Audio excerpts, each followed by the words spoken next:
Sosialisasi akan pentingnya menjaga serta melestarikan peninggalan-peninggalan bersejarah peradaban masa lampau tampaknya harus semakin digalakkan di tengah masyarakat. Tak hanya pemerintah, dalam hal ini Balai Pelestarian Cagar Budaya, tapi peranan kita semua sangat dibutuhkan dalam upaya merawat dan melindungi benda ataupun situs kepurbakalaan dari periode klasik. Jangan sampai benda cagar budaya warisan leluhur dan merupakan kekayaan budaya bangsa sebagai wujud pemikiran dan perilaku manusia yang hidup berabad-abad tahun lalu, jauh sebelum era modern itu dirusak. Transformasi budaya keberadaannya sangatlah penting bagi pemahaman dan pengembangan sejarah maupun ilmu pengetahuan, sehingga benda cagar budaya perlu dilestarikan melalui upaya perlindungan.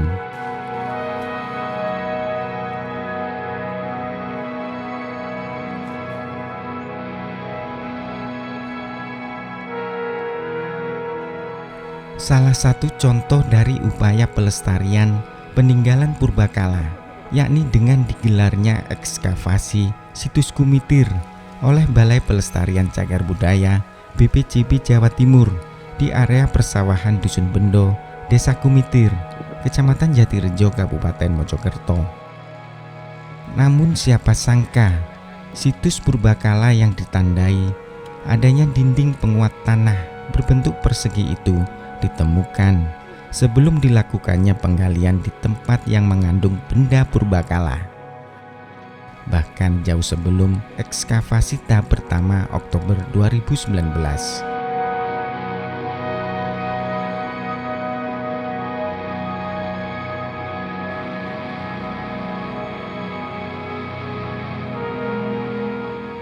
Talut kuno yang diperkirakan mengelilingi sebuah bangunan suci tempat pendarmaan Raja Singasari, yakni Mahesa Cempaka itu, telah ditemukan sejak tahun 2016 silam. Dinding penguat tanah purba ini pertama kali ditemukan oleh perajin bata merah bernama Kastari, warga Dusun Sedati, Desa Kumitir, Kecamatan Jatirejo, Kabupaten Mojokerto. Saat itu, bapak 4 anak tersebut menggali tanah untuk dijadikan bahan bata merah. Namun Kastari tak menyangka jika alat gali atau cangkul miliknya membentur benda keras di kedalaman 1 meter dari permukaan tanah. Karena terbiasa dengan keberadaan benda keras yang diketahui berupa tumpukan bata merah, Kastari pun terus melakukan penggalian tanah. Namun penggalian tersebut dilakukan di sekitar tumpukan bata merah.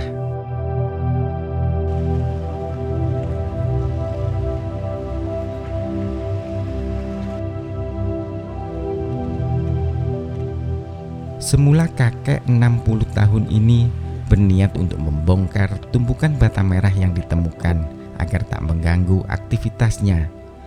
Tapi urung dilakukan karena penasaran dengan bentuk struktur bata merah itu. Hingga akhirnya Kastari mendapati susunan bata merah kuno berorientasi memanjang dari utara, selatan, dan timur barat. Dirinya pun memberitahu para perajin bata merah di sekitar lokasi temuan.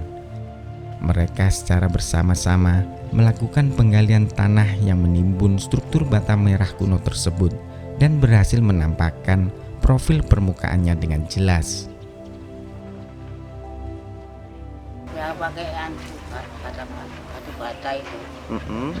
Pakai biasa corok biasa. Ya. Pakai apa? Ya pakai ringgit terpacul menemukan itu. Kalian Tatanan pondasian itu. Ya, pondasian. Itu waktu itu kedalaman sampai berapa meter Pak dari permukaan tanah waktu dengan temukan itu? Katanya 1 meter. 1 meter sudah ada itu ya? Iya. Bentuknya waktu itu gimana Pak? Bentuknya ya langsung seperti itu atau gimana? Ya seperti itu. Sempat ini Pak, sempat penasaran dengan temuan itu Pak, terus akhirnya dilihatkan itu? Iya. Gimana Teman saya itu ya tinggal itu. Oh, bilang ke teman-teman lainnya ya? Iya. Terus gimana? Ya saya gali itu katanya itu Pondasinya itu ya. iya Oh. Sepanjang berapa meter waktu itu? lebarnya itu paling 1 meter ya. Oh.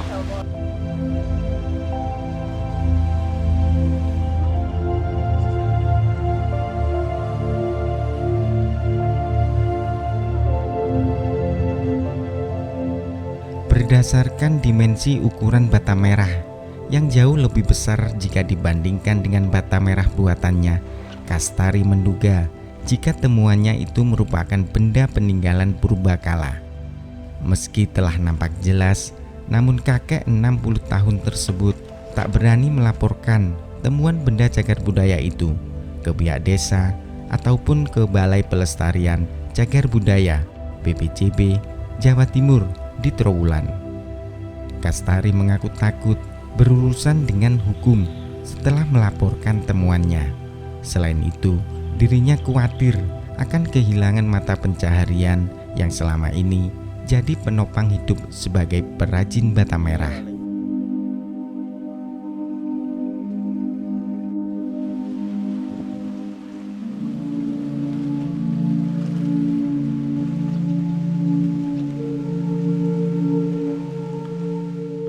Kastari beranggapan jika aktivitas kesehariannya akan dihentikan setelah tanah yang disewa dari pemilik lahan sebesar 15 juta rupiah diketahui menyimpan atau mengandung benda purbakala dan tidak mendapatkan ganti rugi yang sepadan. Itu tahun berapa Pak kalau menemukan ini Pak? Ya 2000 berapa? 2016 2016an ya. Waktu itu Bapak langsung melapor atau gimana Bapak? nggak berani. Loh, kenapa nggak berani? Khawatir apa? Katanya anak-anak itu loh, jangan dirusak itu, kamu akan Enggak. iya, Tap- kamu akan dihukum. Oh gitu. Tapi sempat melapor atau belum? Belum, Belum melapor ya? belum. Itu digali sama siapa aja Pak waktu itu Pak? Ya teman-teman itu yang nyari-nyari Ikut gali semua Iya. itu ya? semua, kurang 3 itu. Waktu dulu sudah ada petugas BPJB yang kesini Pak, lihat ini? Oh banyak, Ada ya? iya. Pak, waktu Bapak kan ini yang menemukan pertama kali Pak. Iya. Terus apresiasi atau tanggapan dari BPJB gimana Pak? Dikasih uang atau hanya ucapan terima kasih atau gimana Pak? Biasa, ya kadangnya ada, kadangnya tidak ada. Enggak Mak, Terima kasih, kadangnya sempat diberi. ya diberi 20, kadang-kadangnya tanyai itu. Oh, itu sama petugasnya BPJB. Iya, Oh, kasih uang-uang kayak gitu aja ya. iya, Kalau apresiasi yang lain nggak ada Pak ya? enggak ada. Cuman ini aja Ya ya. lihat, Lihat terus dikasih kayak gitu ya. ya.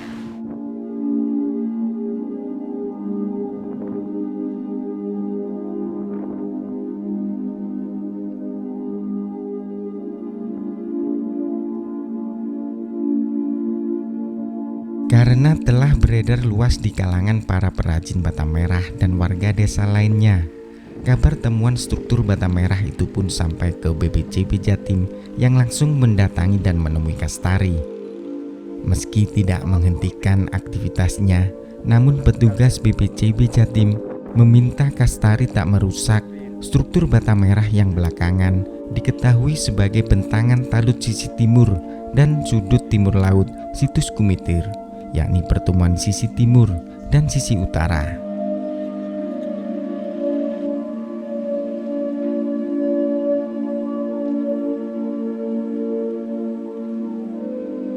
Apa yang dialami dan menjadi anggapan dari Kastari yang mungkin juga sama seperti yang dirasakan oleh para perajin bata merah serta para penggali tanah uruk di kawasan cagar budaya peringkat nasional di Trowulan, maka sosialisasi akan pentingnya menjaga serta melestarikan peninggalan-peninggalan purbakala harus terus dilakukan.